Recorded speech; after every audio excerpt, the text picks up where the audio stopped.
At sa kanya pong pagbisita, hindi po nakalimutan ni Pangulong Aquino na dalawin din ang ating mga kababayan sa Malaysia. Sa kanyang pagharap po kahapon sa Filipino community doon, tiniyak ng Pangulo ang patuloy na pagpapatupad ng reforma sa gobyerno para na rin sa patuloy na pagbuti ng sitwasyon ng ating bansa. Narito ang report ni Elena Luna.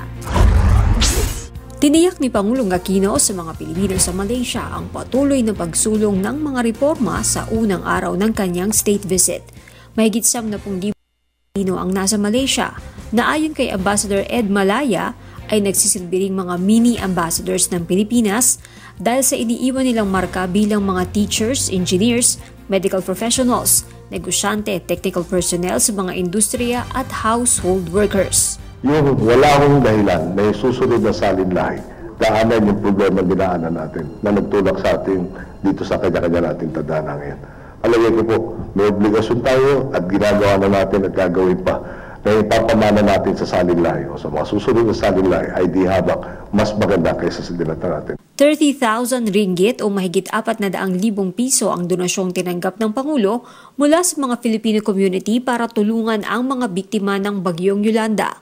Wala man sa sariling bansa, patuloy namang sinusubaybayan ng mga Pilipino dito ang mga nangyayari sa Pilipinas katulad ng pork barrel scam. Nanawagan sila kay Pangulong Aquino na ipagpatuloy ang paglaban sa katiwalian at pagtahak sa tuwid na daan. Itaas nito at iwagayahin ang bandila ng pagbabago. Ituloy ang pakikibaka laban sa katiwalian. Isulong niyo po ang tamang landas patungo sa matuwid na daan. Ikinuwento ng Pangulo ang naging 7.2% na paglago ng ekonomiya sa kabila ng mga tumamang kalamidad sa bansa, pati na rin ang mga naipapatayong karagdagang classrooms at mga ipinatutupad na programa gaya ng Pantawid Pamilyang Pilipino. Ayon sa Pangulo, mantra ng Administrasyong Aquino ang inclusive growth kung saan walang maiiwan sa lahat ng ginagawa ng gobyerno tungo sa pagpapalago ng ekonomiya. Okay ako dahil marami po yung mga ibang bansa tumutulong sa atin. Tulad nga ng Malaysia, may $1 million na, may 10 C-130 pa, may mga kailang armed forces para tumulong sa atin.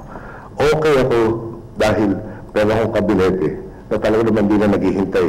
Itulak mo, yung utusan mo, sipahin mo para gawin yung trabaho. Bago ka magtanong, may sagot na.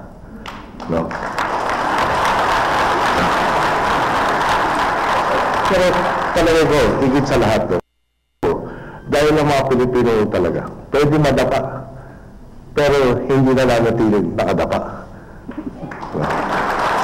Para sa Telebisyon ng Bayan, Elena Luna, Kuala Lumpur, Malaysia.